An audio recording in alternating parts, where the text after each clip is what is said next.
Арамдэр гэр хүмүүдэд үзэгчтэй ТV телевиз бид нэвтрүүлэг та бүхэндээ шууд хүрж байна. За пүрэв гараг учраас бид нар өнөөдөр архигүй эрүүл гэр бүлийн талаар ярилцдаг. За өнөөдөр манай зочид оролцогчид хөтлөгчид баг бүгднийг хийж байгаа хүмүүс тийм. Булгаах, батнасаах, баяраах доо. Зулаа. За бид нар өнөөдөр сүүлийн хэдэн 7 хоног бид хаттай уулзчихдаг. Тань сайхан ер нь юу байна? Тань сайхан доо. Тэгэл тус бүрийнхээ ажил төрлийг хийгээл одоо нөгөө сургалтынхаа хүмүүжлийнхаа ажлуудыг хорхингуудаараа яваал. Архины албан дэмжлэгээр угаа яваал. Тэгэл байж ин да. Өнөөдөр бол яг нөгөө хуваартай 4 өдөр эмгтээчтэй харах ангид очиж тийм. Дөрөвхөн шичэл. Газ орж хувцас олчил хүрээд ирлээ. За булгаах. За өнөөдөр хүүхдийн харах анги орчод ирлээ. Тэгээд энэ ч очиж хүүхдүүдтэйгээ олон зүйлийг хуваалцж ярилцлаа. Тэгээд үг одоо үг яв хүчтэй. Тэгээд бас одоо маш их үнийг одоо босгох хүчтэй, бас унах хүчтэй талаар бас ярилцж байгаа. За. Тэгээд ирлээ. За, барах. За, миний хувьд болохоор нэг гэрийнхаа ор зүрийн ажлыг хийгээл тэгэл байж та. Барих өндөр их сайхан харагдчихсан. Өдөр орж ирж байгаа. Тэр гоё харагдаж байна. Одоо хэлчихье. Баярлалаа. Бидтэй байгаа. Өдөө. Тэр амжилттай. Хамар морын харалт шал амарч. Хамар сар гаранд болчихно. Үр дүнгээ хэрэг. Өгдөм билээ хүн бас хөдөлмөр хийгээд байгаа учраас. Биднээс дээр шагнал байна гэдэг шиг. амьдралын хвшил хэр нөлөө гэж. Гүн сэтгэл санаа ер нь их амар тайван болдог юм байл л да. Амар тайван тий. Өмнө стресстэй л гэдэг зүйлүүд мөлүүд энэ төр байхгүй болсон л шүү. Тэр нь бол тий. Гоё тий. Спорт их нөлөөтэй байна шүү. Тэгтээ энийг л тогтмолжуулах хэрэгтэй юм шиг. За, өнөөдөр яваад ирсэн гэдэг асуудлыг чи хүрээнд би хин булгаах нэг бас очив. Хүүхдээ харих дээр ингээд та 4 өдөр болго очиж ажилладаг те үг үнэхээр хүчтэй гэдэг талаар ярилцаад ирсэн юм байна. Гэтэ би зөвхөн ийм зүйл сонирхох гэдэг. Яг хүүхдээ харихад энэ архины хамааралтай болж очсон ч юм уу түүнтэй холбоотойгоор гэмт хэрэг үйлдсэн ч юм уу те тиймэрхүү ер нь хүүхдүүд хэрэг насан турш хүүхдүүд.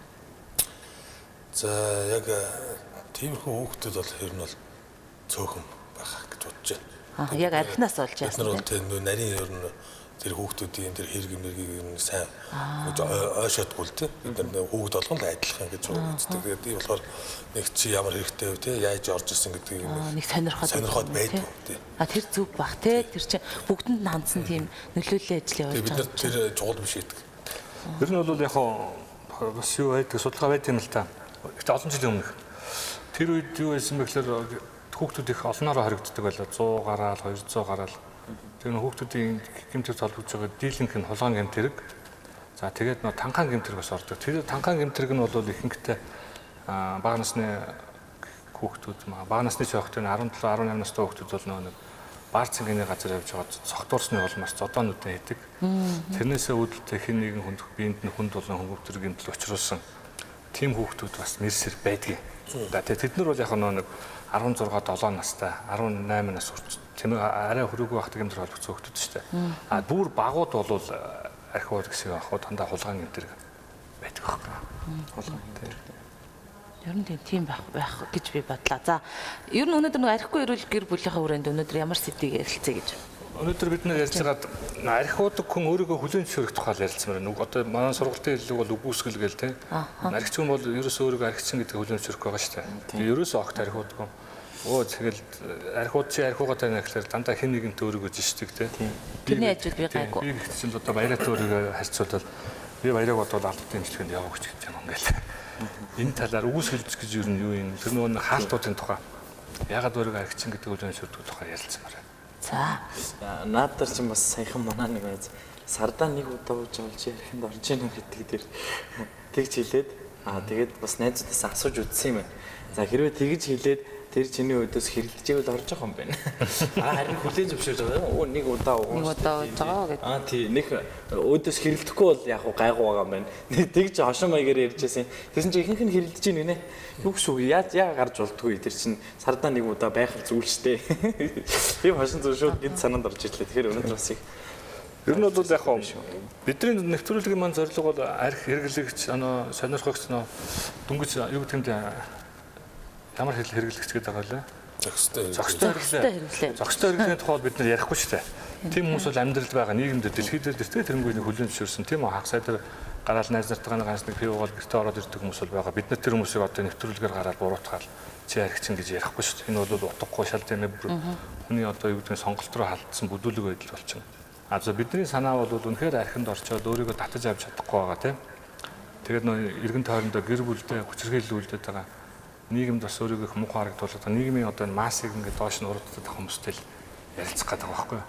Тэгэхээр тэр хүмүүс маань бол яг бид нартай уулздаг хүмүүс бол нэгдүгээр өөрийгөө архичин гэдэг хүлээн зөвшөөрсөн байдаг ихэнх нь. Учир нь нөгөө гэр бүлийнх нь байнга сануулад байна шүү дээ. Чи ингээд өдөр болгоогоо таниа гээл. Тэр чинь нөгөө байнга энийг сонсоод байгаа хүмүүс өөрийгөө архичин болчлоо гэдэг хүлээн зөвшөөрсөн эхэлждэг. А нөгөө хэтрүүлэн хэрэглэгчнэр гэдэг одоо яг архаг архичдын игнэр рүү явах гэдэг хүмүүс байгаа. Нөгөө нэг өнөөдөр 5 өдөр уучаал хагасаа бүтэн сандаа бол нэгд өдөр ажилтаа явдаг нэг бүлэг байгаа юм л та. Тэгээд энэ хүмүүст бол хүмүүст бид нэр эртнээс өөрийгөө барьж авахгүй бол асуудал бол жоохон хэцүүтэйшээ ирэх гэдэг шүү гэдгийг л өнөөдөр хэлээд байж. Гэхдээ яаж өөрийгөө одоо өгөөсгөл дотор өөрийгөө барьж авах вэ? Яаж өөрийгөө хүлээн зөвшөөрөх гэдэг тухай ярмаар байна. За тэгвэл баяраа хас эхлэх үү? Ер нь өгөөсгөлтэйгээр хэр урт хугацаанд тэмцсэн та ер нь? За өгөөсгөл гэдэг бол бас л айхтар зүйл л дээ тий. Өнөөдөр ингээд бас нэг юм харжсэн чинь хүн ер нь өөрөө л би архичин гэдгээл олж хүлээн зөвшөөрөхгүй бол ямар ч хүн гаднаас хилээд хүлээн зөвшөөрдөг юм байл л дээ. Улам эсэргүүцээд улам хан хэрмэн өндөр болоод бат бих болоод байдаг. Өнөөдрийн тэр зүйл дээр болохоор зэрэг эхнэр нь байнгын ингээд хажууд нь байдаг байнга байж байгаа юм чинь нөхрөө яг хинбэ гэдгийг бол хамгийн сайн мэднэ шүү дээ. Тэгээ эхнэр нь бол байнгын архичин л гэдэг байсан байгаа юм л да. Тэнгуут өөрөө өгөөсгöd өөр хүмүүсийн амнаас архичин биш гэдэг зүйлийг сонсгож маш их мэрэж явсан юм шиг байна. Тэгээд нэг сэтгэл зүйч хүн болохоор хэлсэн юм шиг байна. А энэ бол зүгээр л нэг чиний зүгээр нэг юм төр зургийн нэг юм болсон байна. Тэгж зүгээр нэг хэлсэн юм шиг байна. Сэтгэл зүйч нь одоо ямар ч учраас тэгж хэлсэн. Тэнгуут баярлал нөгөөх нь одоо өөрийгөө бүр архичин биш гэдэгт бүр бат итгээл.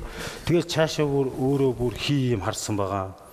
Охиныхоо хормон дээр хүртэл бүр амар зүйл гаргасан байгаа. Тэгсэн ч гэсэн би архичин биш гээл яваад исэн байгаа байхгүй. Тэгээд нэг өдөр орон доогоороо ороод шөнө бүр 3 цаг ойлж суусан байгаа. Тэрийг охин бичлэг хийцэн. Тэгэд нөгөөтгөө бүр сая өөрийнх нь биеэр ингэж үзэж туулж иж бүр хүний хийсэн бичлэгийг хүртэл харж иж тэгжиж итгэж ийн гэж байгаа байхгүй. Тэгээд шийдвэр гаргасан гэж. Тэгээд шийдвэр гаргасан. Би үнэхээр нэр архичин болцсон юм байна гэдгээ тухайн үед хүлээн зөвшөөрөөд тэгээд шийдвэр гаргаснаас хойш тэр гаднаас ирсэн дайрлууд мөрлөд ер нь тэгээд буруу татлах төртөөгүй л одоо ингэ үдээ явж ирэх нэг тийм зүйл байл л дээ. Тэгэхээр зэрэг гаднаас хүн бусдын ам хэлээд бол ямар ч хэрэггүй юм шиг байна. Өөрөө л ойлгож иж л яахгүй бол зогсолт хийж. Бид нар энийг нэг эртээдийн бас дугаар дээр үнэнд юу яах те үнэнтэйгээ нүүр тулах гэж бас тийг ярьдсэн те. Тийм өөртөө. Саяны тэр баяраар ярьж байгаа шинээр бол саяны хүн ягаад дөрөв хүлэн зөвшөөрөхгүй нь гэхлээр тэр хүн бол магадгүй цалингаа бохор уудаг хүн байгаа. Сардаа нэг 3 удаа нэг угтаа 3-4 хоног уудаг. Тэгээд 7 хоногийн өдрөөр нь хохмол 3 өдрөөс огтуд 4 өдөр нь эрүүл байдаг хүн. Тийм ээ эрүүл байдаг гэдэг нь шаардсан байдалтай байна шүү дээ. Тэгэл нэг донгорол дүнгтэй л ингээл манараал. Тэр нөө архины амралт утсан учраас нөө эрүүл байгаа үед аюу уур бухимдалтай, стресстэй гэр бүлийн аюу тийм тавгүй байдалд оруулдаг хүн. Тэгээ өөрийгөө нөө архичин гэдгээ хүлээн зөвшөөрөх нэгдүгürt аюу дургу. Мэдхгүй дээ биш байхгүй. Архичин гэдэг өөрийгөө хүлээн зөвшөөрөд өөрийгөө доошоо орсон. Би одоо яг энэ намагт яг одоо зөвшөөрчвөл бүр нам унчна гэж хэлдэг тийм хуурамч хайдсан. Тийм яваад байдаг шүү. Тэрийг хүлээн зөвшөөрөхтэй тий. Тэрийг хүлээн зөвшөөрчих юм бол бүр доошоо орчих гээд. Тийм бүр доошоо. За бис бүр живцэн байна гэдэг байдал руу орчих гол. Өнөөдөр л тэгээд эмэгтэй сойрхон гитар бас бид нөө эрүүл ухаан гэдэг хичээл орж байгаа байхгүй. Тэгээд энэ дээр нөө эхний хичээлүүдээ бид нөө давтаад өгөөсгөл дээр ирээд ясан манай хүүхнүүдээс айгүй гоё санаанууд хэлжсэн. Бид нар бол ерөөсөө өөрийгөө тэгээд сургалтанд суухаас өмнө бол өөрийгөө ерөөсөө ойлгодгүй байжээ. Хичнээн одоо ингээл гүн хэрэглээтэй мөртлөөсөө ерөөсөө архины тухай архичин болох тухай бодож үзээгүй юм байна гэл тээ. Гэтэл нөгөөх маань хөндлөнгийн нүдээр харахад л яг тэр хүнийг архичин гэдэг нь харагдаад өөрөө бол ерөөсөө яг саний баярыг хэлдэг тийшээ яг санал нийлж байгаа байхгүй. Ерөөсөө тийм архины асуудалтай хүмүүс биш гэсэн. Ялангуяа залуу хүмүүс бол маш их хэрэглээтэй болсон шүү дээ. Тэд бол хизээч өөрийгөө архичин гэж хэлэхгүй, хэлхийг ч хүсэхгүй. Хамгийн гол нь хүсэхгүй байгаа байхгүй. Тийм ээ. Ялгаа өгөөсгөл төр хүн ер нь бол юу байдаг л та. Хүмүүс ерөөсөө ингээл цаг хугацааны өнгөрөх тусам ингээд өөрийнх нь амьдрал ингээд дорооцсоор л байдаг ерөөсөө анзаардгүй өөрийнх нь одоо нэг өөрийгөө архичин биш гэж өөрийгөө бодож явдаг. Тэр үгэнд бол айгүй их дургуул дээ хүн ер нь яг архичин хийлж байгаа. Яг хүлээн зөвшөөрсөн цагаас эхлээл за би үнэхээр архинд орсон юм байна. Надад тусламж хэрэгцээ байна гэсэн үед л яг та өөрчлөлтөж яг эхлэх тэр нэг алхамч хэлж байгаа шүү гэдгийг хэлж гэж. Тэгээ хүмүүс ингэдэг л дээ яг нэг манай нэг хажуу талд дэлгүүрт нэг ах нэг ажилласаа ингээд тарддаг байхгүй. Ажилласаа тарж байгаа. Тэгмүүтээ дэлгүүрт ороод орой ялгандаа бол нэг 100 г арх аваад нэг ганц пиавта аваад тэгэл дэлгүүрийн гадаа ингэж л орж байгаа байхгүй. Тэгэл ороод одоо бас яг энийгээ өөрөө яг үнэхээр хүлээн зөвшөөрч чадах уу юу гэдэг энэ бол асуудал байгаа байхгүй бас. Энэ бол үнэхээр бас хүн болсон юм гэдэг чинь тий. Яг тэр ахыг хараад бас айгүй санаа зовж бас ярилцмаар санагдтыг. Тэгээ яг гэртээ ороод бас юу хийдгүү те. Бас дахиад ингээд би ч гэсэн бас урд нь ингээд явж байхдаа бол архичин архи уудаг те архичин минь гэсэн үгэнд бол үнэхээр дургүй байсан. Нэг мэдхэд би өөрийгөө харахад бол ингээд аимшигтай байдалд очсон байсан. Тэгсэн ч гэсэн би архичин биш л гэж хэлсэн. Ийм л байдаг. Өөрсдөө тайвшрал бас их нөлөөлт юм шүү. Найзууд нь ч юм уу те эхнэр нь одоо чи ингээ архиугаад байна гингүүд найзууд нь те яг төгшөн байх штэ тийм байх штэ наа чи худлаа гэд бас хажуугаар хүмүүс нөө гадны хүмүүс их тайвшруулж өгдөг найз нөхөн ч юм уу те зөөрийн минь хөшин юм байх штэ те эр хүн чи ингэдэж штэ нэг таттай штэ уудаж штэ уухгүй заримдаа сэтгэл онгоодоггүй штэ гэх мэтчлэн тайвшралыг өгөхөр их нөлөө үзүүлдэг юм шиг тий. Тэр нь бол яг тэгэл нэг өгөөс гэдэг нь өөрөө хар бага наснасаа ингээл өөрийгөө аливаа зүйлсээс хамгаалдаг хамгаалт юм л та. Бид нар бага байхад буруу юм ихлээр тий аав ээж нар тий чи яагаад ингэж байгаа юм бэлээ заавал шалтгаан болдог шүү дээ. Одоо тананд тийм гэсэн болохоор инглээс ажиллаад энэ ингэж явсаар хагаад нэг хүн том болохоор өөрийгөө бүх юмнаас ингээ хамгаалаад сурчиж байгаа. Ерөөс ямар ч тийм завсар оруулахгүй өөр дээрээ ерөөсө хэр болохгүй тий өөрийгөө айгүй өмөрдөг байдал нь үгүйсгэл гэсэн үг юм байхгүй. Тэгэд энэ дотор хүмүүс бол янз бүрийн одоо буруу таталтай болчихно. Ер нь бол архины хэрэглээ гэдэг бол ингээл нэг өдөр болохгүй гэж бид нар ярьсан шүү дээ. Нэг жил уугаад хүн архичин болохгүй, нэг өдөр уугаад архичин болохгүй. Энэ бол маш олон жилийн давтамжтайгаар нь уусан зүйлийн үр дүн. Энээс гарахад бол бас төдий хугацааны одоо цаг хугацаа шаардлагад нь яг хамгийн нэгдүгээр алхам бол үгүйсгэл гэж ярьж байгаа юм тийм. Өөрийгөө хүлээн зөвшөөрч та яг үнэхээр одоо би 7 хоногт 2-3 удаа уудгаа гэхдээ тааруулж уудгаа гэж бодоод байвал энэ бол таны сонголт. Гэхдээ таны эргэн тойронд байгаа хүмүүс та ямар хөө муухай энерги, ямар хөө муухай нөлөөлөл үзүүлж байгааг нь бодоод үзэх хэрэгтэй шүү дээ. Тийм ээ? Ялангуяа аавд бол миний архиух нь бол таны сонголт ч гэсэн таны хүүхдүүдэд эхнэрт чинь таатай байна уу юу гэдгийг бас асуух хэрэгтэй тийм. Тэр үед бол мэдээж хүүхдүүд аваа таны архиух гоё байна гэж хэлэхгүй л байна. Эхнэрүүд бол баярлаад байдгүй. Энэ дээр бол манай эрчүүд бодох хэрэгтэй. Одоо бол цаг нь болцсон. Айлын болгон тэгэл асуудлыг өөрөөсөө холдуулаад те би архичин биш би эр хүн гэдэг тэр нэг худлаа уган дотор хуурж явах те. Яг үнэнтэй нүүр тулаад өөрийгөө олж аваад өөрийгөө олж авч чадахгүй сэтгэл зүйч нарт ялангуяа архины үйл ажиллагаа явуулдаг төвд дээр иж өөрийгөө тодорхойлох хэрэгтэй байхгүй. Би аль төвшөнд байна те. 7 хоногт сард нэг 10 юу хэд юм бэлээ те. Тийм тестүүд байгаа. Тестүүд хэд юм бэлээ те. Би нэг тэр зохистой хэрэглээ гэж ямар хэрэглээ юм болоо гэд бас айгүй гайхдаг байхгүй. Яг тэдэн грамм гэж байх хэрэгтэй байт юм болоо те. Энэ бас айгүй их асуудал бас үүсгдэг байх жууддаг. Зохис хэрэглээгээ байгаа яг юу юм бэ те? Ямар хэмжээ юм бэ? Ямар хэмжээ юм бэ? Яг тэр үгийн ардталт бас яг юу байна те? Яг үнэхээр яг донтчоод зохистой хэрэглээ гэж яваад байна уу те? Зүгээр л яг ингэж яг тэр эмчилгээнийхэн журмаар ч юм уу тийм ээ? Одоо яг тэгж хэрэгжилж гин үү? Энэ бол асуудал болчиход байгаа байхгүй. Яг тэрнгээр үүсгээл яваад байдаг тийм ээ? Одоо энэ амьдралын аваргууд төрийн бас байгууллага тандж байгаа та бүхэн ч гэсэн ингээд маш олон нөлөөллийн ажлууд ингээ хийгээ явж байгаа. Одоо хөвсгөл гээд одоо удахгүй бас олон одоо аймаг нутгуудаар явна гэдэг хэлжсэн тийм. Тэр нэг хүмүүстэй уулзаад яг л ийм төрлийн проблемтай хүмүүс та хэдтэй уулзаж байгаа та нарт хандж байгаа. Тэгэхээр энэ хүмүүс ер нь яг одоо үнэхээр би архичин юм а гэдгийг хүлээн зөвшөөрөх хүртлээр ер нь хэдийн хугацаа туулсан юм шиг байна. Тийм нэг юу судалгаа байна уу? Ерөөсөө доод л 10 жил явж байгаа байхгүй. 10 жил. Тийм. Архины хэрэглээтэй болж эхлээл хүн ерөөсөө 10 жил бол огт өөрийгөө архич хүлээж зөвшөөрөх байгаад байгаа юм. Миний надтай уулзсан хүмүүс шүү дээ. Би бол ингээл өнтөө 20 жил тасралтгүй уучаал ахын уулна гайгүй удаа юмаа гэж ярьж байгаа юм. Тэр хүний хэрэглээ бол амар шүү дээ. Одоо тэгэл саяны бай болгоод нэг 100 г нэг шил пи биш ерөөсөө нэг шил архиар эхлэн тэгээд тэр нь 2 3 болоод явна. Тэгвэл нөгөө нэг би сайтай хүнтэй адилхан хүмүүстэй адилхан тэгэл одоо шартаал илгэн өгдөл хөвчдөг. Өглөө нь босоод яваад өгдөг. Тэгэл ажил төрлөө орой нэрээ дахиад ингээл уудаг тийм хүмүүс байна. Тий. А зохистой хэрэглийн тал дээр ганц хоёр зүйл хэлэхэд бол мэдээж бид нар бол нийгэмдэр одоо огт архи уухгүй гэж архийг одоо хэрэглэхгүй гэж ярьж болохгүй л тийм. Энд чинь хүний сонголт, хүний ухамсар тийм. Энд чинь бас юу гэдгийг соёл мойлж гэх нь хаашаа тийм. А зөв энэ донд бол хүн өөрөө ухаантай байх хэрэгтэй. Би энийг хэрэглэснээр юу болох вэ тийм. Миний амьдралд миний гэр бүлд юу учрах вэ гэдгээ өөрсдөө бодох хэрэгтэй. Тийм үү? А зүгээр яг үннийг хэлэхэд бол би бол зохистой хэрэглээ гэдэг үгэнд бол нэг дуртай биш. Энэ бол тэгэл эхлэл хар тамхин дээр нэг үг өгдөг шүү дээ. Чи хар тамхиг нэг удаа татаж үзсэн бол тэгэл хар тамхины хамааралтай болно гэж.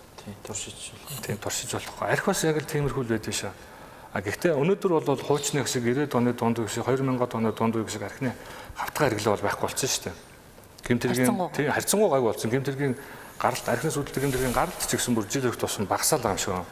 Одоо ингээл 20 аймагуудаар судалгаа ингээл уулзаад явж байхад 90-ад онд бол бараг л хуугаараа архины сүлдэлтэй 239 гэдэг тухайн үеийн одоо дээр хаанхайн зүйл ангийн хүмүүс байдаг ус одоо бол байхгүй тийм зүйл анги гэдэг ерөөсөө байхгүй болсон. Ганц нэг тийм одоо зодоонууд байна. Хүн амьд хүмүүс. Энэ бол бид нар нийгэм маань бол соёлжод байна. Бид нар ингээл төвшин ахаал байна. Гэхдээ л бас энийг яалтчгүй ярьж л явах хэрэгтэй байхгүй. Тийм архитект байгаа. Хамгийн гол нь өнөөдөр санаа зовоод байгаа асуудлыг болохоор архитект маань ирчүүлэхээс эмэгтэйчүүд октод руу айгүй хавтгаар орсон тийм. Октод маань одоо яг үнийг хэлэхэд уушлаараа бүс гэж үдвэн архиуд 100 цэнгэл хийн гэдэг бол утгагүй шүү дээ. Та бол таны чэйжнээ сүү гардаг.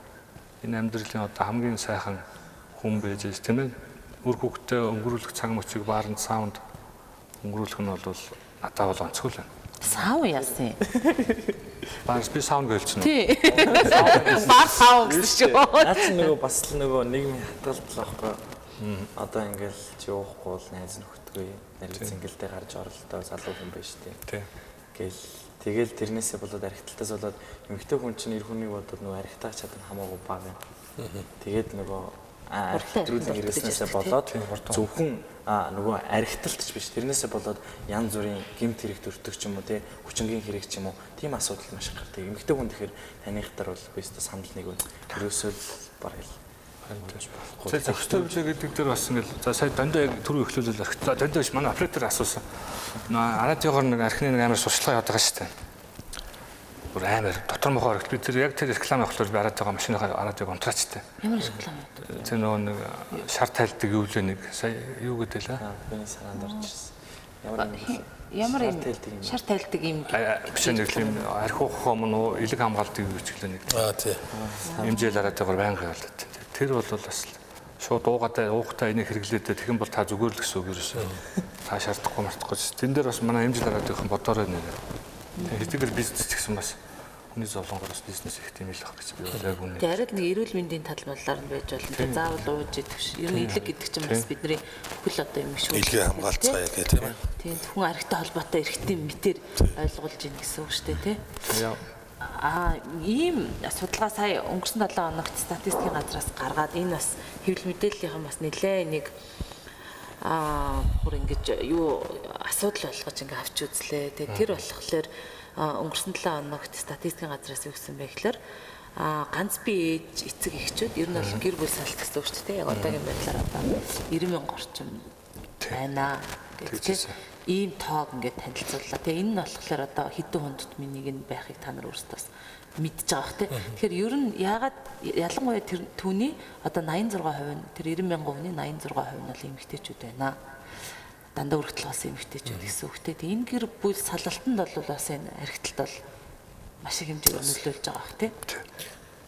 Тэр чинь би надад шууншаад тэр судалгааг нь харсан. Тэгсэн тэр ямар байгууллага тийм судалгаа хийсэн бүүмэд би бас жоохон тэр дараагийн судалгаануудыг тэр 80,000 байгаа ч бол бас үн тэр чинь угаасаа статистикэнд гараад ирж байгаа юм чинь. Тэр гэр бүл салалт дээр ороод ирсэн чинь архитектаас үүдэлтэй ерөөсөө 12% байлуу та. Тийм билээ. Бус нэгтэй дандаа эдийн засаг юу эдийн засаг юу гэр бүлийн хүчирхийлэл тэгээд гэр бүлээс гадуур харилцаа. Тэгвэр гайхаад архинаас үүдэлтэй гэр бүл салалт 12% гэхэлээ өгүүлс гайгүй байдгийн болов уу бодоод исэн чинь бас үгүй баха. Ерөөсө тэр санхүүгийн хямрал гэдэг ихэд ихэнх ирчүүд бол архинд орцсон учраас санхүүгийн архиугчхонд бол санхүүгийн асуудал бол тэр хүндрэлтэй шүү дээ. Тийм ээ. Тэгэхээр тэр чинь гэр бүлдээ санхүүгийн чадвараа алдчихж байгаа. Мэдээж архиуж байгаа ингээд 2-3 хоног гадуур явж байгаа хүн яг манай ирчүүд бол орж ирэл тухайн архиа болоод гэж ярьдаг л да. Гэхдээ мэдээж бас нэг ганц нэг юм татаа чангаж байгааг нь ихтэй хүүхдүүд нь харцсан байдаг. Тэгэл энэс үүдэлтэй тэр нөө гэр бүлээс гадуур харилцаа чинь бас ингээл зөвхөн яг өрөөсөө огт байнга архиугаад байгаа учраас салж байгаа гэдэг нь л 12% байгаа. Тэрийг ингэж авсан юм шүү. Нөгөө нэг архиталтаас болоод хүчирхийлэл салт гэдэг хуваар нь авсан юм шүү. Тэгэхээр нөгөө сая өөрөө чи ярьсан нөгөө нэг санхүүгийн хямрал гэдэг нь авч үзээгүй. Тийм. Гэр бүлийн хүчирхийлэл гэдэг бол угаасаа сохтуудаа л ихэнхдээ үлддэг шүү дээ. Ер нь бол тийх байх гэж бас бодож байна те. Тэгэхээр гэр бүлийн хүчирхийлэл гэдэг нь архинаас бол салсантайгаа бараг нийлүүлэх юм бол нэлээд жин дарах байна. Тийм, жин дарах байхаа гэж бодож яг үнэ. Тэрээс ер нь архи уулзах хүн ер нь бол ямар ч олигтой зам шир гарахгүй. Зан гаргахт нь жилээс жил ингэж муудч те. Тогшин ямар сайхан хүн байж байгаа ямар хүн болцсог байл ингээ хүмүүс ярьдаг шүү дээ. Тийм тийм. Тэр яг тийм л байдал төрж идэг л те. За баярлалаа. Гэрээ салт гэдээ ярьсан чинь нэг зүйл санаанд ордог. Миний бас ингээд бас Монголд амьдарч байгаа чинь Монголын хөдлөө санаа зовдгол явах орчин дайрны хөдлөө тэгээд зургатаар гарч байгаа нэг хошин шогууд байна. Тэг камерууд байна. Зүгээр нөгөө нууц амраг гэдэг зүйлийг зүгээр байдаг зүйл шиг л байнга тэрийг ингэж оруулаад тэгэл нэг зүгээр нэг энэ зүгээр байдаг л зүйл айгүй инээдтэй бүр гоё тэр бүр гоё зүйл гэсэн шиг тийм мессеж өгöd идэх юм болоо гэж би хардаг байхгүй. Тэгээ энэ зүйлийг ингээ харахаар хүмүүс ч мэдээж тэрийг хошин шиг ялангуяа байнга гардаг ч та зургатаар ингээл тэгээ тэрийг чи ингэж хараад тэрийг нэрээ гоё юм бол энэ чинь зүгээр л байдаг л юм шиг тэрийг тэгээ хүмүүс үлддэг юм бол гэж бодоод байгаа байхгүй юу би. Нөлөөлж штэ энэ бол яаж ч нөлөөлж үзэж байгаа зүйл тийм бас гэж үзэж байна тийм. Тэгэхээр өнөөдөр бас нөгөө нэг юу бас яригдчихлаа. Би нөгөө Монгол орон даяар нөгөө багш нарын 7 дугаар их хурал болж 23 жилийн дараа болж байгаа юм арга хэмжээгээд тэгээд телевизэн шууд дамжуулаад тэгээд тэрэн дээр ингээд нөгөө багш нар сүүлийн хэдэн минутад дандаа нөгөө өөрсдийнхөө яг санал бодлыг хэлсэн. Тэгээд Монгол орны одоо бүх сум аймагуудыг ингээ хамруулсан те 800 гаруй багш нар ирж оролцож байгаа байхгүй. Тэгээд тэрэн дээр бас тэгжээс энэ 600 хүүхдүүдийг ингээд оруулж ирээд тэднийг ингээд төлөвшил энтерт нөгөө гэр бүлийн хүмүүжил бас асар их чухал байгааг одоо анхаараач тий одоо соён гэгэрүүлэх танин мэдвэл тэр нөгөө бидний олгож байгаагаас өөр төрлийн боловсралт нь бас ингээ анхаарч өгөөч. Энэ нөгөө багшийн үүрэг бас нөгөө нэг тодорхой хэмжээгээр орсон байдаг. Гэхдээ бид нар чинь ингээл 4 цаг хичээлэл тардаг. Яг тэр үед нь хүүхдийнхээ юмд анхаарал хандуулсан байдаг. Гэтэл ингээд нөгөө нийгмийн асуудал, эдийн засаг, тий арга гэрийн тогтворгүй байдал гэдэг чинь хүүхдийн бусад хүмүүжил тасар ихэр нөлөөлж байна. Маш олон багш нар яг энийг бас ингээ хэлж байгаа байхгүй. Тэгэхээр энэ бас цаагаараа дамаа бас энэ юутай холбоотой л бах тий. Гэр бүл салалт, архиталт гэл нийгэмдэр байж байгаа болохгүй бүтэхгүй юмнуудтай. Ямарс их нөлөөлтөл гэж энэ багш нар. Тэгэл ерөөсөө хүүхд гэдэг дахиад хүүхд орох хүүхд бол тал шүү дээ. Та бол та ямар нэг хүүхд яг л тийм бай тээ. Тэгэхээр өгөөсөл рүүгээ дахиад ороход бид нэг орчин тойронд хэвлэл мэдээлэлтэйгээ нийлээл ингээл архины хамаарлыг багасгах гэвэл хүнийг заавал архичин гэж одоо шахаад тах нь бас онцгой юм билээ. Тэгэх тусам сая баяраа дөнгөс нэг цогц дурдал хүн зөрүүлдэг гэх тээ. Хүн өөрийг нь одоо чи ингээл архичин болчихлоо шүү дээ гэж ах тусам бол хүн юу гэж би тэгж тэнийг юм яриад байгаараа гэл. Угаасаа архитал гэдэг бол хүний тэнгэрлэл рүү ингээл оруулалтаа тааш шүү дээ. Толгойн ажил шинжлэх ухааны талаас харах юм бол олон мэдрэлийн эсүүд нэг угад өгдөг лээ 20 мянган нэг удаагийн архиталтаар 20 мянган мэдрэлийн эс нь өгчнө гэдэг тэр эрүүл хүний дэргэд 20 мянган одоо реакц байхгүй болчихно гэсэн үг шүү дээ. Тэгэл ингээд явж байгаа тэр үед чи архичин болчлоо одоо өөрийгөө инээ болооч гэж хахаар хүн зөрөөд одоо нийгэм тэр чигээр ингээл архичин гэдэг нэг тийм категори гаргаад тэр дотор хүмүүсийг орж хашаал за ингээл энэ архичин гэдэг энэ бүлгийн хүмүүсээс цөмөрө хол бай энэ хүмүүстэй одоо уулзах байл энэ хүмүүсийг ажил төрөлд нь одоо яа барья гэж тэ оруулахаа байл ажилгүй болох ингээд хэлэхгүй ч нийгэм чинь угаасаа ингээд цаашаа давалгаалал явчихж байгаа байхгүй. Тэгэхээр нийгэм маань бас энэ тал дээр цөмөрө бас ингээд арай тийм гоё эерэг хандлагатай болвол одоо хүмүүсийг архичин гэж гадуурхахаас илүү алдчихж байгаа хүн гэдэг юм уу тийм хамааралд орж ийн гээл тэ байгууллагууд ялангуяа одоо манай энэ том компаниуд одоо ажилчдаа энэ архигүй амьдралын тухай лекцүүдийг бас олноор нь авч явах хэрэгтэй юм байна лээ. Ерөөсөө хүмүүс ч юм бол мэддэггүй те ялангуяа хүчний байгууллагынхан бол өөрсдөө яг тэр тул гал дундуур нь явдаг мөртлөөс өөрсдөө бас их асуудалтай тийм газрууд байна. Том одоо олон ирчүүд ажилтдаг уурхаанууд гэлдэг цалин буудаг, цалин буусны дараа 2-3 өдөр нөө ажил ингээл ерөнхийдөө нэг тийм намалцдаг, нам одоо юу гэдэг инерц нь эрчин буурдаг тий. Тэгэл яг энэ байдал өөрчлөгдөж байгаа л да.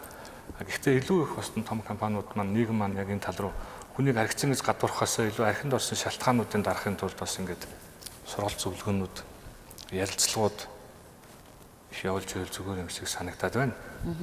Тэгээ нэгэнд үгүйсгэл гэж ярьж байгаа юм чинь гадаад өвчин зүйл нөлөө ихнэр тий одоо найз нөхөд ойр дотны гэл ингээл ярьлаа штэ. Тэгээ бид нар ингээл чи яригч ингээд ахаасаа илүү ер нь юу хийвэл арай илүү байд юм бэ? Ялангуяа та бүхэд яг энэ зүйлтээс өөрсдөө нүүр тулаад тий даваа гараад ирсэн амьдралын аваргууд учраас яг тэр үнэнтэй нүүр тулах тэр мөч энд чи юу нөлөөсөн юм бэ? Ер нь яг нөгөө цагаар хэр хүн амьдаа хайртай шүү дээ тий. Ер нь бас бусдын төлөө амьдрий гэдэг. Заавал ч бас 10 жил болох хэрэгтэй юу тий? Тэрийг бас юу ямар шиг. Би нөгөө ажил болмоо шүү дээ. Хайр хүний амьдрал шүү дээ. Уртлын асуулт нэр юм ярьж байгаа. Нөгөө аав хүн гэдэг одоо ингээд үеийн ингээд юм унших тусам ингээд миний үүрэг хариуцлага нэмэгдээд байгаа байхгүй айгүй их нэмэгдээд тэр нь эр хүний үүрэг хариуцлага гэдэг зүйл яас их байдаг юм бэ гэдгийг л одоо амар их мэдээд байгаа байхгүй сүүл үед. Тэгэд хүүхэд ингэдэг гинэ ер нь гаднаас нь харахад тэр хүүхдийн аав нь эцэг нь хинч байж болно. Одоо тэр хувцс хонор муутаач гэж хинч гэж болно.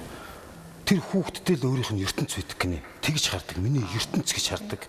Маш их итгэл найдвар тийм гайхалтай нүдээр хардаг байх нь шүү дээ. Тэгээд ээжүүдийн хүүхдэд нөлөөлөх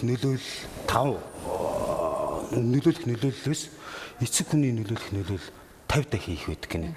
Тэгэхээр зэрэг айхтар таагаа шин. Тэгээд нэг юм жишээ бас Бритни Спирсгээ дуучин байдаг шүү дээ. Тэс нэг миний үе хүн байна. Тэр 80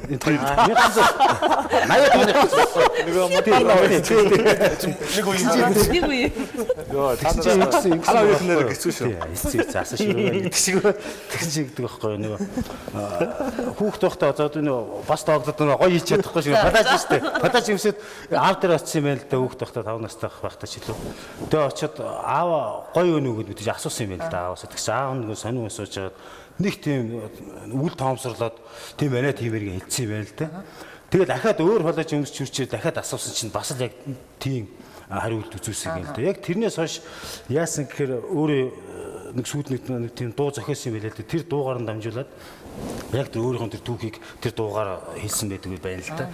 Тэгээд яасан гэхээр аав миний амьдралыг гэмтээсэн. Маш томор гэмтээсэн. Ягаад тэгэхээр сүйд нь Бритнээс үс яадаг гэсэн бүх ирчүүдэд таалагдах гэж амьдардаг болсон гэж. Энэ болохоор амар муухай нөлөөлөл байгаа шүү те хүүхдэд те бүх ирчүүд таалагдах гэж амьдэрдэг гэхээр бас юу эсэг хийх үү те айхтар юм болно те. Саяхан танаа нэвтрүүлгээр орсон нэг зочин голын мөн ганцхан өмнөхөө хэлсэн.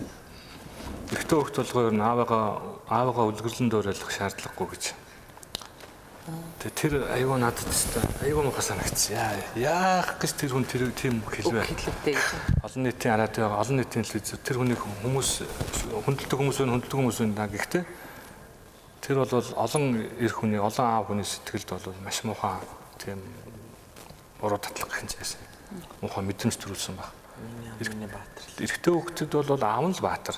Ерөөсөө ийм байсан, ийм байх болно, ийм байгаасаа ч гэж бодож байна. Батнасаа хол энэ нэвтрүүлгээр дамжуулаад аавын үүрэг гэдэг бол гээл маш их ярьж байгаа юм. Тэр яг угаас аав гэдэг ерөөсөө л энэ амьдрал өнөөдөр бид нэр л ингээд өргөдлөхөөс эмэгтэйчүүдгээл нийгмээр л яриад байгаа болохоос үнэндээ амьдрал гэдэг чинь аав хүний нуруунд дээр л байдаг байхгүй юу? Тийм ээ? Манай эрчүүд нэг гоё сонирхолтой зүгээр яг албан бус л да. Жишээлбэл улс орн нь үйлдвэрлэгч эрчүүд нь айгүй их одоо ажилтаа байгаа улсад эрэгтэй хүүхэд төрөх нь давмгаалдаг гэж байгаа юм. Эрчүүд нь нөгөө ажилгүй гэр орондоо суудсан нөгөө үйлдвэрлэл байхгүй оронд эмэгтэй хүүхдийн төрөлт их байдаг гинэ. Гэхдээ энэ бол албан ёсны биш шүү. Зөвхөн миний нэг уулзж ирсэн хүн надад тэгж ярьж ирсэн. Тэр хүн бас ямар нэгэн байдлаар ингээд ажигласан судалсан л байгаа л да. Судалсан болол ярьсан. Тийм тэгснөө нэг эрэгтэй хүн гэдэг чинь нөгөө зовх тусмаа одоо бидний дотор байдаг ген хүчтэй болж идэг гинэ. Хитээ их ингээд дайн тулаан шиг зайн тулаан муу юу. Дайн тулаан сайхан хөдөлмөр хийгээл та ингээд бүтээн байгуулдаг замын хажтайгээл барилга бариад эрэгтэй хүн ингээд одоо хөснө гоожол бурзаагаад ирж явах үед л тэр хүний одоо генэд хүчтэй болж идэг. Тэр үрээс гарч байгаа үр хүүхдүүд нь илүү тийм хүчрхэг үндэстэн хүчрхэг хүүхдүүд болон төрөн гарч идэг гэж. Гэртээ суух тусам л нөө хүүхдийн удамшлан сулраал тийм. Ер нь бас амьдрал гэх тийм ирээдүйд ямар хүн болох вэ? За би танаас сая асуултанд нэг асуулт асууя. лекц уншиж байгаа хүмүүс их ярьдаг. Эрчүүд ерөөс нэг юм ярьдаг. Хаяа аав нар нэг арх уучгаад авдрын өмнө сууж байхдаа нулимсаа унгааж чаддаг. Тэгэхээр нөгөө эр хүн гэдэг ярих нь маш ховор. Хөдөл яриад байдаг ууршиг нам багаад яваад байдаг. Тэгэхээр та нарын хувьд бас аавд тийм тэр эмэгтэй хүн ер нь ямар байгаасаа тийм нэг миний хань болж гэнэ ингээд хилээч. Тэр мэдрэмжийг нь хэрэг хүсдэг үү? Хүсдэг шүү дээ тийм. Заавал уух шаардлагагүй тийм миний хань болохгүй зүйл юу байна хараад хилээч. Тэр энэ дэр эмэгтэйчүүдийн хариуцлага ямар үг хэлэх вэ? Бас ойлголцол хэлэх хэрэгтэй байх л та би энийг сонсож өгөх тий хэрэгцээг нь сонсож өгөх гэдэг чинь ер нь маш том хайр юм шиг санагддээ шүү дээ надад сонсож өгөх. Тэг ялангуяа нэг эмэгтэй хүн чинь эрэгтэй хүнийг бодвол хэд дахин ч гэлээ илүү их ярих хэрэгцээтэй байдаг гэсэн л дээ тий. 40 мянгаар илүү. Тийм тэгэхээр чи айхтар байгаа шүү дээ. Тэгээд тэг эрэгтэй хүн болохоор бас яг сонсох тал дээр бас цаанаас өгцөн өгдөл муу гэдэг юм шиг байсан. Тэгэхээр бас жоох хэцүү бас нэг золиос зориулт хэрэгтэй болох юм шиг байгаа шүү дээ сонсож сурах. Тий. Тэгтээ бас хичээж байгаа. Тийм ойлголтын зөрүүл байгаад гэсэн. Ер нь бол нэг юм судалгаа байлаа л да. Тэр болохоор нөгөө нэг бид нөгөө урд нь гэр бүлийн харилцаа гэдэг сэдвээ бас бид нэвтрүүлгэн дээр ярьж байсан. Тэгээ тэрэн дээр юу гэсэн юм гэхээр нөгөө илүү их асуудлын талаараа ярилцдаг хосууд маш бат бөх гэр бүл байдаг тий. Тэр бүр ингээд судалгаагаар бүр бараг 100% ингээд тогтцсон. Тэгэнгүүт одоо жишээлбэл зарим хүмүүс нөгөө ойлголцлын зүрх байгаа тийм эмэгтэй хүн бол одоо дандаа л юм жижигхан ааш харах юм ярьж идэг энэ төр гэл нөгөө ярьж байгаа юм үл тоогоол эргэжтэйчүүд нь тэгээд ахаар чинь тэр яриа угаас цаашаа үргэлжлэхгүй шүү дээ тийм. Тэгэхээр нөгөө хин баяраахан хэлж байгаа шиг сонсох маш их хэрэгтэй бас эмэгтэй хүмүүсийг. Одоо юу гэдэг юу хүсэж байгааг одоо ядаж сонсох хэрэгтэй шүү дээ тийм. Яг нүд архиугуудын шалтгаан гэсэн бас байж болно шүү дээ тийм үү? Бас байдаг тийм. Хоорондоо ярилцаж ойлголцоогүй үндсэн дээр тийм хөндөй байсан үндсэн дээрээс одоо архиугууд тийм тайвшрах, тайтгарах тэр архиуужээж нэг үгээ хэлэх юм уу тийм байдал бас байж л тэгээд маш их завгүй л байл та манай одоо монголчууд тийм маш их завгүй өглөө гараад орой хальтуулт тийм уулзалцсан болоод эргээл өглөө ажилдаа явдаг. Тэгэл ингээд маш завгүй харилцаан дээрээс бас айгүй асуудал үүсдэг. Би нэг өдөр их нэртэйгээ бүр шөнийн 3-4 хүртэл ярилцаж бүр ингээд хонж ирсэн. Үзнэ Өө айгүй их ярихмаар юм зөндөө байдаг юм байл л дээ. Яриа байлаа шүү дээ. Тэр чигээр би чиг сайн хүн байлаа шүү дээ. Ажгүй ус байлаа шүү дээ. Тийм бол айгүй их олон зүйлийн талаар бас ярилцаад энэ бас айгүй гоё байсан надад. Их нарт маш гоё байсан. Бид нар манай гэр бүл бас өдрөөс суралцаад явж байгаа бас тийм. Тэгээ яг тэрнээс хойш би бас айгүй гоё зүйлс ингэж одоо амьдралдаа ингэж хэрэгжүүлж эхэлж тийм. Айгүй гоё зүйлс ингэж төлөвлөж ингэж ирсэн л дээ. Тэр бас айгүй чухал юм байл. За бас бүрэн таних юм уу те? Одоо яриад айлчиж те. Одоо би нэг одоо яг юу хүсэж байгаа те?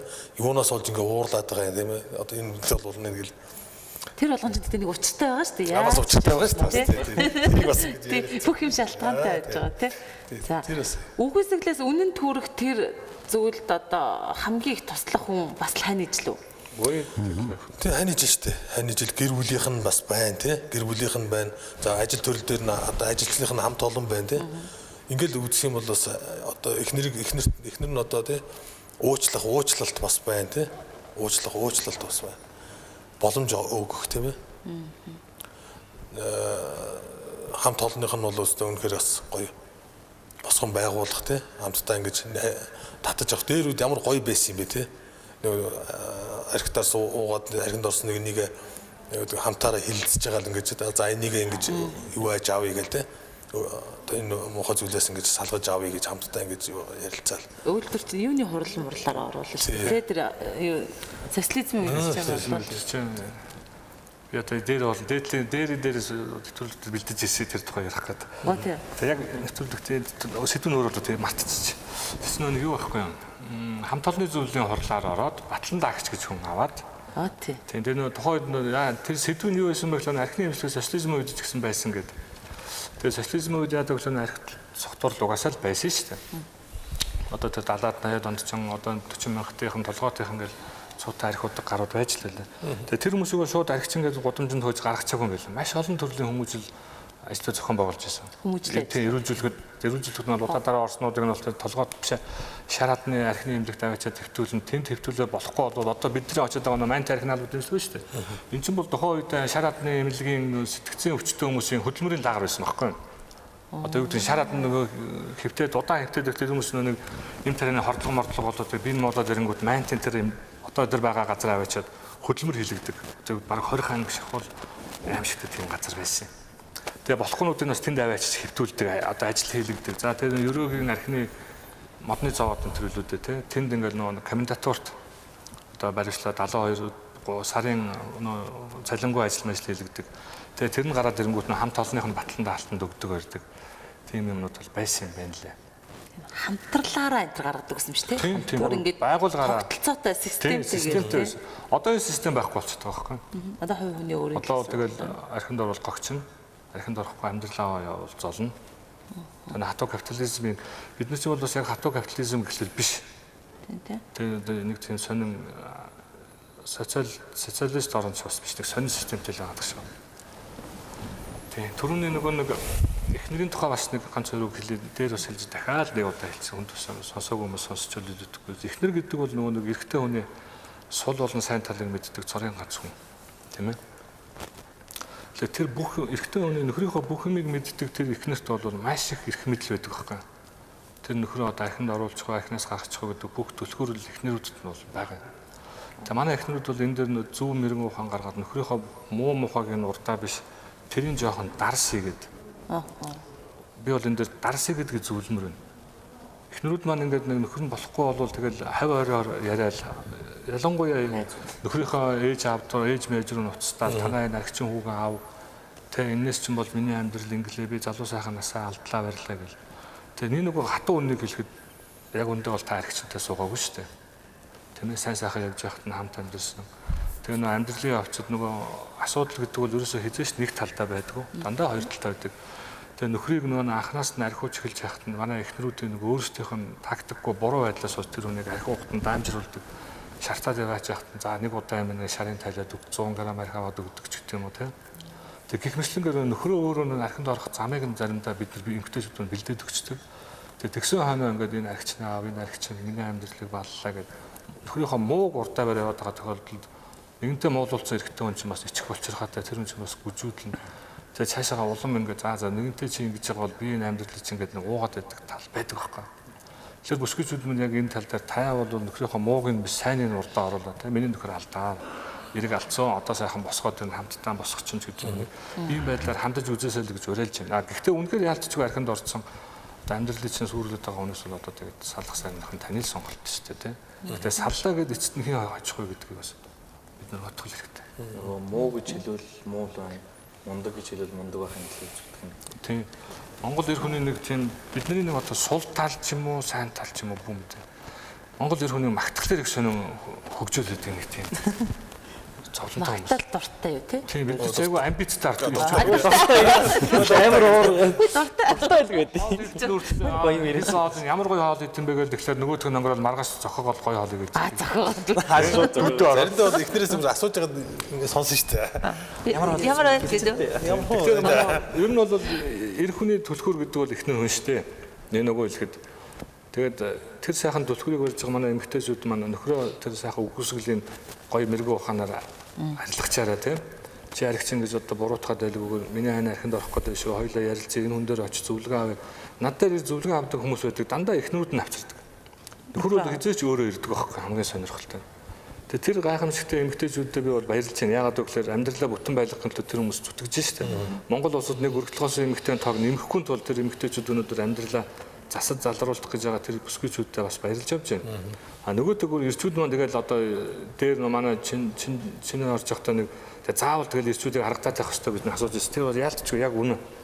Тэр ирчүүд гэдэг заавал одоо тэгэл нэг их эмэгтэй хүнээр ингээл нэг харагдуулаад одоо урмахуулаад ингэж явах ёстой хүмүүс болвол бид нар биш юм штэ. Бид нар чинь харин эмэгтэйчүүдэд оромшуулж эднэрийгээ босгон байгуул эднэрийгээ одоо хөгжүүлж илүү сайн болоход нь тусдан болох үнийг хэлэхэд бид нар чи арт тал нь байхгүй юу. Гэтэл бид нар ингээд нэг жоохон байраа солигдчиход нэг иймэрхүү сул тал байгаа даа. Энийг цөмөр бас ирчүүдээ уриалж чинь засъя. Цөмөр нэг сайхан аавд болёо л гэж. Жинхэнэ аав болмоор. Таныг аав таныг харж хүүчин хүмүүжих болно шүү. Үннийг хэлгээд тэрнээс аав гэдэг бол үр хүүхэдтэй төгс төгөлд жишээ биш гэж яс тэр хүний өгнөөс одоо тэр хүний өмнөөс уучлах гэж хаашаа тий. Тэр бол мэдээж тэр бол мондог хүн тийм ээ. Би бас тэр хүнийг хүндэлдэг. Тэр хүн хүндлэн гэдэг нь тэр хүн бурхан биш учраас алдаа гаргана л да. Надад заавал таалагдах албагүй. Тэр бас олон хүн таалагдсан байж болно. Надад бол таалагдав. Ягаад гэвэл би бол аав өөрийн бодож ярьдаг хүн да. Миний өөр хүүхэд намайг харж л эр хүн болох ёстой болохоос биш. Одоо энэ уулын оройдоор сэлэм өргөлөө явж байгаа тогмтыг харж миний хоёр хүн болохгүй гэдгийг хэлээ да тийм ээ. За баярлалаа. За ингээд бид нэвтрүүлгээр өндөрлж байна. Бидний цаг дуслаа. Тэгээ анхаарлаа хандуулсан та бүхэндээ баярлалаа. Дөрөвд өдөр болгоо архигүй эрүүл гэр бүл чухамдаа танд одоо шаардлагатай болгоныг энтэй амралт алганыг манай амьдралын аварга зөвлөж байгаа учраас маш бодиттой зөвлөлт гэж би хэлэндээ. За ингээд баяртай. Баяртай.